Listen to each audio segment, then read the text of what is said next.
Today, we are strapping in for what might be one of the most ethically fraught and just emotionally complex dives we've ever taken. We're talking about the rapid emergence of grief tech. Grief Tech. Yeah, specifically AI applications that create these interactive, conversational, digital replicas of people who have passed away. It's basically the ghost in the machine, and for a lot of people, it feels like it arrived decades too soon. Our source material today is, it's really varied. We're looking at everything from recent product launches. Yeah, and the technical papers behind them. Right. And also some very serious legal reports on digital replicas, academic critiques, and of course, deep dives into the psychology of grief. So our mission here is really to give you a comprehensive map of this new frontier. We need to unpack the technology, which is frankly shocking in its capability. Yeah. Then we need to understand the psychological, the cultural responses these things trigger. Right. And finally, tackle the legal and ethical minefield that just opens up the second you let someone talk to the dead. And we have to start right where this whole conversation just recently exploded, and that's with the launch of an app called 2Y. This example, it instantly ignited a firestorm. Our sources call it swift online condemnation. For so many, it was the moment science fiction became a very uncomfortable reality. And that's the cultural touchstone right there, isn't it? Yeah. The second the 2i app went viral, the entire internet had one single comparison. Black Mirror. The Black Mirror episode. Jenny. But right back from 2013. And that tells you something really important. It suggests that culturally, we already have a story for this technology. And that story is deeply, deeply unsettling because it always points to a negative end game. Okay, so let's unpack that shock and look at what these companies are actually building. The 2i launch, it really did set the stage for this new wave of grief tech. It was co-founded by Callum Worthy, a former Disney Channel actor, and its beta launch just immediately blew up the conversation because of what it promised. And the core feature here is something they call the hollow avatar. It's really important to get this. It's not just, Alexa playing a pre-recorded voice clip. No. This is tech that generates conversational video avatars for real-time chats. They move, they speak, they seem to react to you. And what makes this so accessible, but also maybe so unsettling, is just how little they need to create one. The bar for entry is incredibly low. It's minimal. They claim they only need as little as 3 minutes of uploaded footage, plus some existing audio and text, to generate these highly functional conversational avatars. 3 minutes? How is that even possible? Well, that's what changes the game entirely. Because 3 minutes of data suggests almost anyone with even a small digital footprint could be replicated. Think about it. A few old phone videos, some voicemails, a couple hundred emails. So the raw material is already there for most of us. It's already there. And to your question of how, well, you're not building unique AI from scratch for each person. You're using a massive pre-trained base model and then layering 3 things on top. Okay. First, you've got voice cloning. It takes that small audio sample and creates a voice that can say any new text. Second, there's the visual part, the deep learning, that makes a digital face lip sync perfectly to that new audio. And the third part must be the conversation itself. Exactly. It's an underlying LLM, a large language model, that's been trained on just general human conversation. Yeah. The uploaded texts, the emails, that's just used to flavor the responses. It teaches the AI that person's catchphrases, their vocabulary, facts about their life. So the foundation is generic, but the data you upload provides the unique seasoning that makes it look and sound like someone you love. You got it. And the promotional vision for this was very deliberate. Worthy put out a video that just went viral. I think it hit over 22 million views. I saw that one, and it shifted the focus away from just dealing with immediate grief. It did. It shifted it to long-term legacy. The video shows a pregnant woman asking her late mother's AI for advice. Then it fast-forwards, the avatar is reading to the newborn. And then it jumps again to the avatar counseling the now adult grandson. Right. So the sales pitch isn't just comfort. It's selling this idea of digital immortality as a permanent, multi-generational family asset. The avatar is this enduring source of wisdom you can always go back to. And of course, a service you pay for continuously. That's the business end of it, the commercialization of grief. It's free in beta right now, but everyone expects a tiered subscription, probably $10 to $20 a month.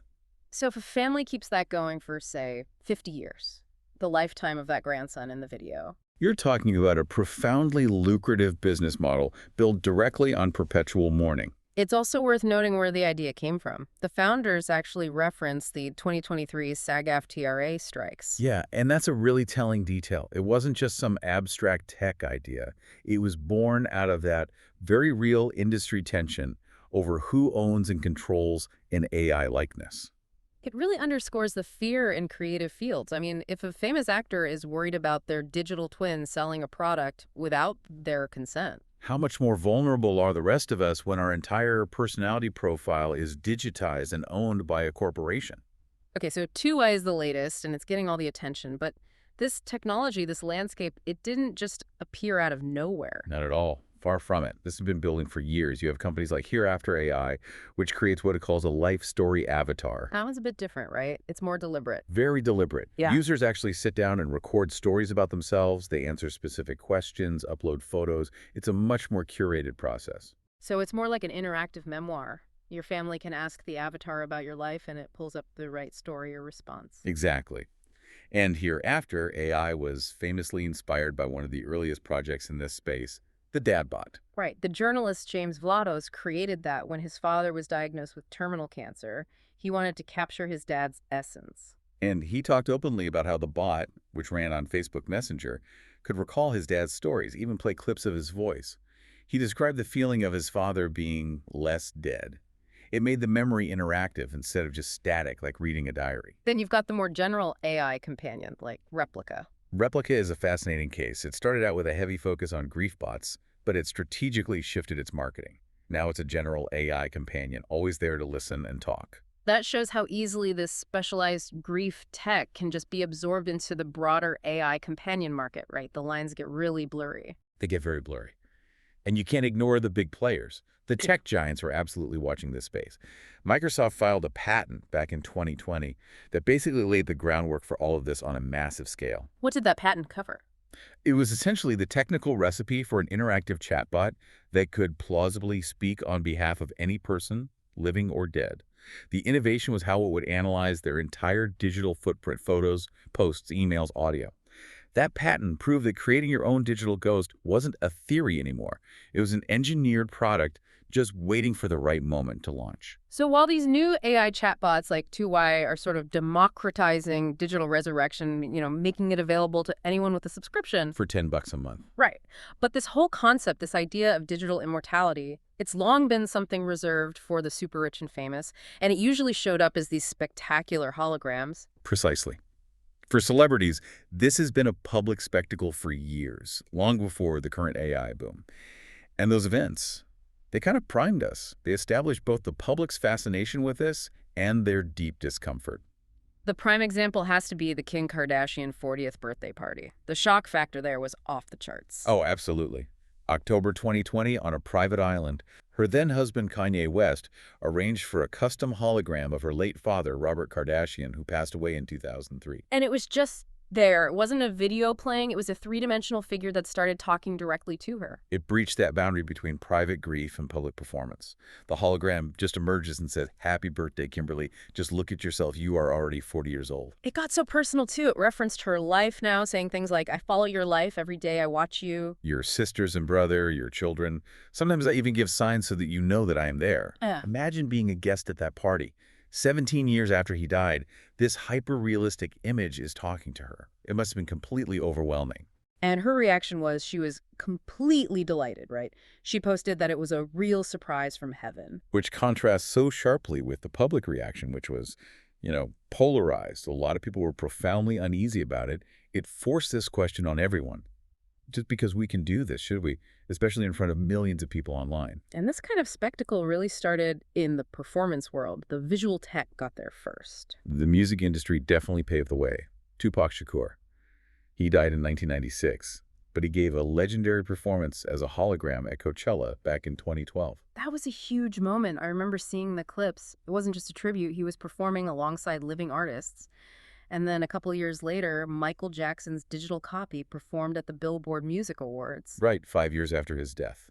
And these events prove that planned visual digital resurrection was not just possible, but audiences would show up for it. And that history supports platforms like Storyfile. Storyfile is the one that works with estates, like the actor Ed Asner's estate, to create these digital twins, but with full consent. Exactly. So you see this progression, right? From this shocking surprise hologram of Robert Kardashian to a planned, consent-driven legacy tool like Storyfile. It signals this shift. We're moving from a concert gimmick to what they call near digital resurrection for everyone. And that whole journey just brings us right back to that cultural alarm bell we mentioned. Black Mirror. The speed at which this is moving from a sci-fi concept to a consumer product is just proof of how predictive that show really was. The 2013 episode Be Right Back is still the defining story for AI grief. The premise is basically the business model for Tway. A woman, Martha, feeds her dead husband Ash's digital footprint into an AI to create his copy. And at first it worked perfectly. It nailed the initial hook. The AI version used Ash's voice, his inside jokes. It was practically indistinguishable. But the story also laid out the inevitable, tragic failure of that simulation, which I think gets to the core of the psychological problem here. It ends badly, the replica never evolves, it can't surprise her, and it just becomes this sterile imitation. And people saw this coming. Our sources show that even when that episode aired, experts knew the technical pieces were aligning. The only real surprise was how quickly the consumer version got here. We did see an early real-world version of this with that South Korean documentary, Meeting You. That was maybe the most emotionally raw example. Oh, that was incredibly difficult to watch.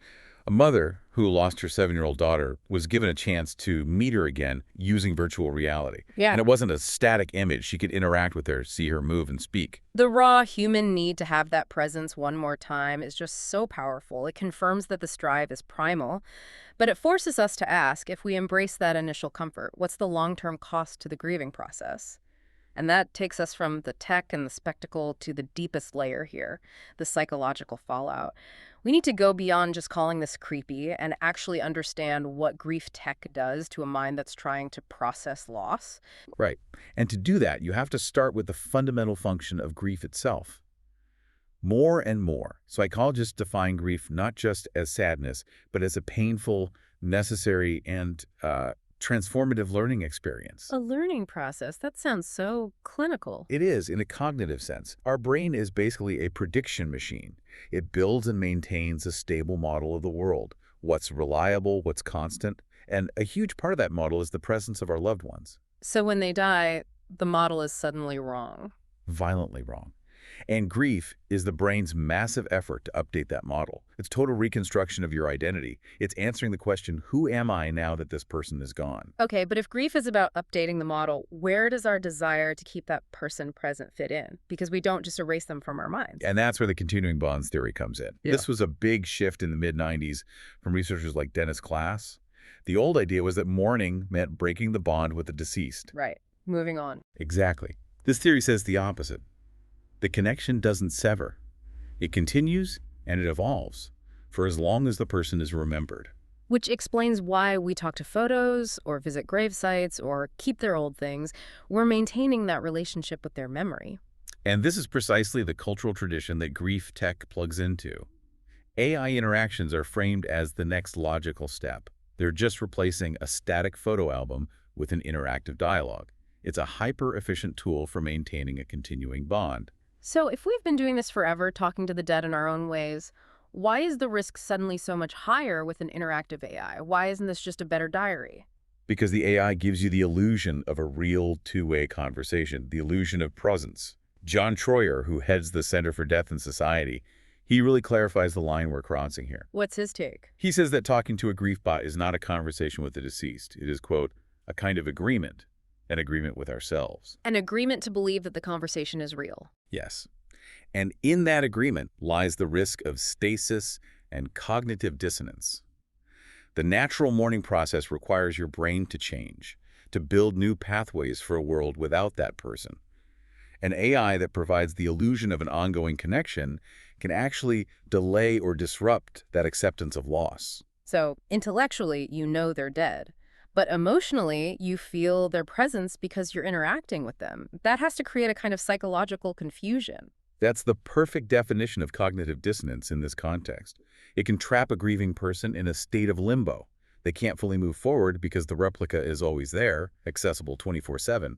They feel present, but they aren't. It's exactly what happened in the Black Mirror episode. The main character, Martha, she eventually gets tired of the AI version of her husband because, as she puts it, he never grows. That static nature is the critical failure point.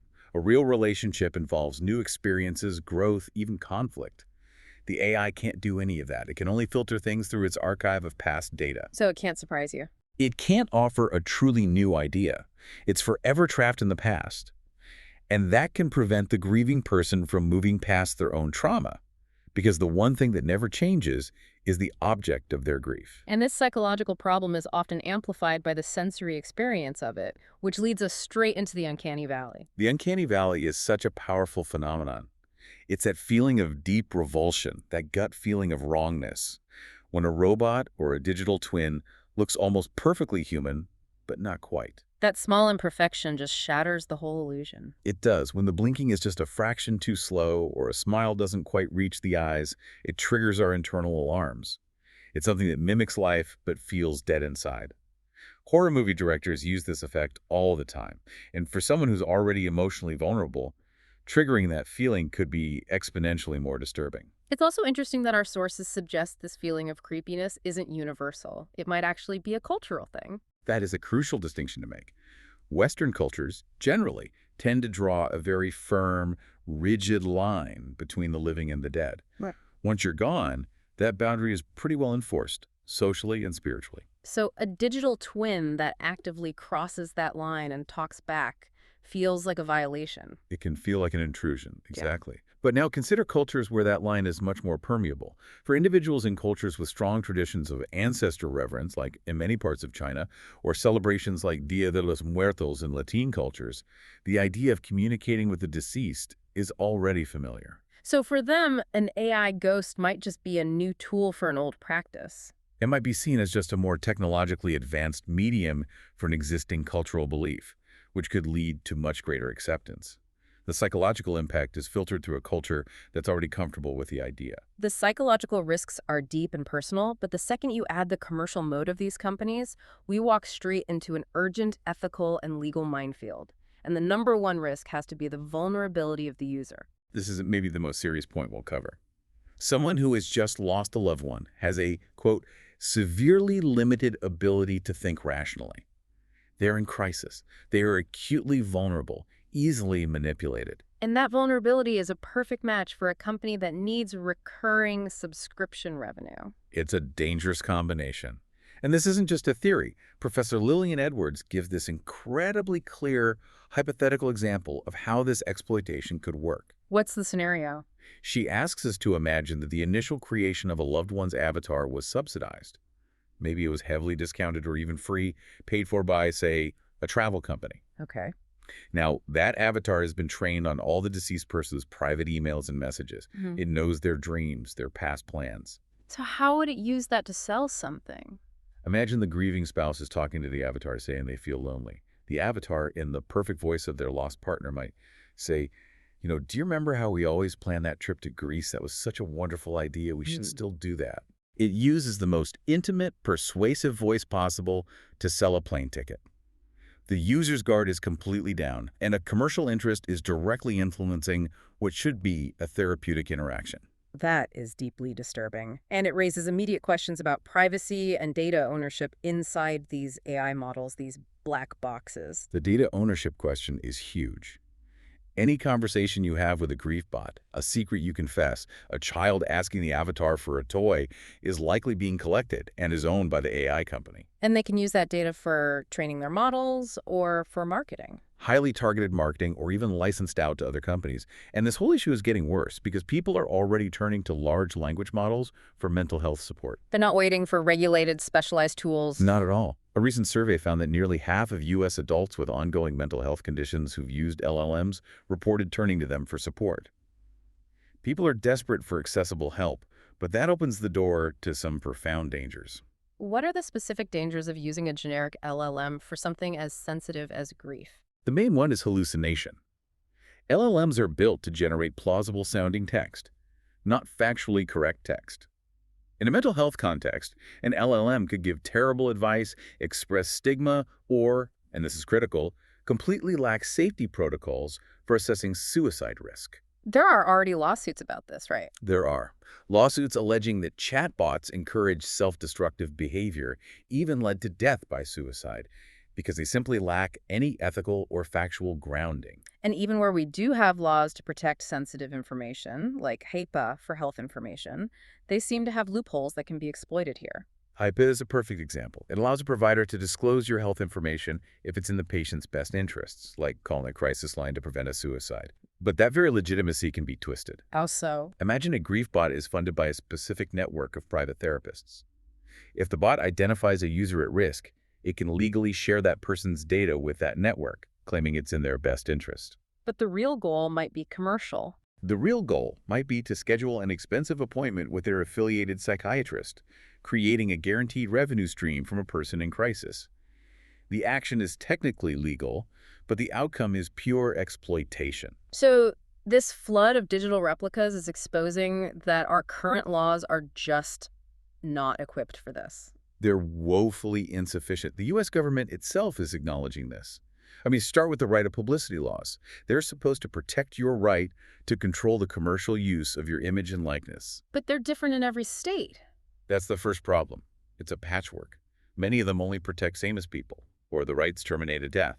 And even the strong ones only apply to commercial uses. Which means they do nothing to stop the biggest non-commercial harm, which is deepfake pornography. Exactly. And the scale of that harm is staggering.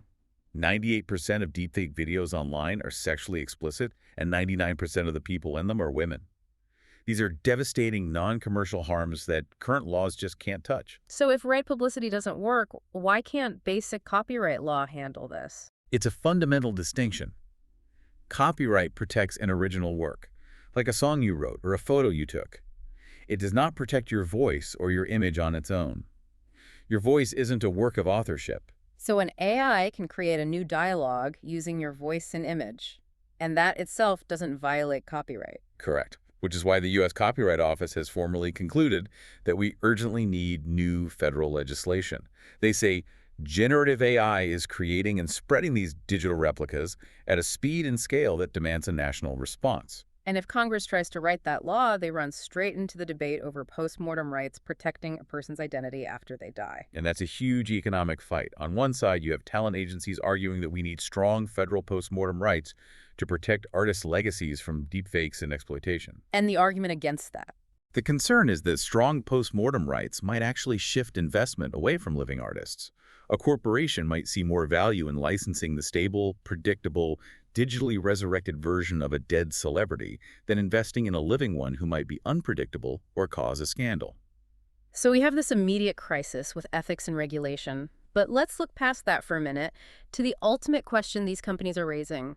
Is true digital immortality even possible? Yeah, and our sources are very clear on this. What we have now, even the most advanced avatar, is just a sophisticated simulation. And the difference between a simulation and true life, well, that's where the whole philosophical debate begins. Why do current AI models fall short of being a real person or achieving immortality? Because they lack two fundamental human abilities, creative decision-making and variable selective response. And AI is brilliant at finding patterns in huge amounts of data and generating a statistically probable answer. But the most important human skill setting, new goals, adapting to brand new situations, making a creative leap, those have not been turned into an algorithm. So if an AI is trained on all my emails, it can sound just like me, it can talk about my life. But if I ask it to solve a problem that I myself never faced, something requiring a totally new idea, it would default to a safe, formulaic answer based on your past behavior. And that brings us to this disaster scenario our sources mention. If we shift too much critical decision-making to AI, we run the risk of getting a formulaic and obviously losing answer at a crucial moment. the failure wouldn't be some kind of sci-fi robot rebellion. No, it would be a quiet disaster caused by the AI's simple inability to be creative when a situation demands it. It just doesn't have the capacity for a truly novel response. And that's the difference between a simulation and reality. But this view is, it's not universally held. You have futurists who believe true digital immortality is right around the corner. Fiercely contested, yeah. And the most famous proponent of that future is the former Google engineer, Ray Kurzweil. And given that his past predictions have an 86% success rate, people take him very seriously. His timeline is aggressive. It's stunningly aggressive. In 2023, he said that humans will achieve functional immortality in 8 years. 8 years. That seems impossible. What are the milestones he sees on the way to that? He predicts AI will pass a valid Turing test, being indistinguishable from a human by 2029. And the big moment, what he calls the technological singularity, he predicts for 2045. The singularity, that's the point where human intelligence and machine intelligence merge. Exactly. He thinks that merger will multiply our effective intelligence by 1 billion times. His vision of immortality involves this deep synthesis of biology and digital tech. He talks about nanobots curing disease and reversing aging, and humans integrating so fully with computers that our consciousness could just live in the digital realm. A physical body would be optional. So if Kurzweil's vision comes true and you can create a digital consciousness that can learn and grow, does that finally pass the philosophical test? Is that digital copy really you? And that is still the central unanswered question. Even if a digital copy is perfect, even if it can be creative and evolve, the question is whether life, as pure data, can ever provide the subjective feeling of being alive, of experiencing the world. Our consciousness is a biological phenomenon. Right. So this hurdle suggests that our conscious existence will still end when our biological body dies, no matter how perfectly a simulation of our memories and patterns continues on. That feeling of I am might just be untransferable. So this deep dive, it's really revealed this profound duality in grief tech. On one hand, it taps into this ancient, very human need to maintain bonds with people we've lost. It offers a real comfort. And on the other hand, it's an ethical and legal disaster waiting to happen. It's fueled by commercial exploitation of vulnerable people, huge privacy risks, and a total lack of regulatory guardrails. That line between comfort and manipulation has never been thinner. The technology we have now offers a simulation. It's a static echo. The future that people like Kurzweil envision offers true digital immortality, an evolving consciousness. We're sort of caught between those two realities right now. That's the complex landscape we're navigating. So here's the final thought.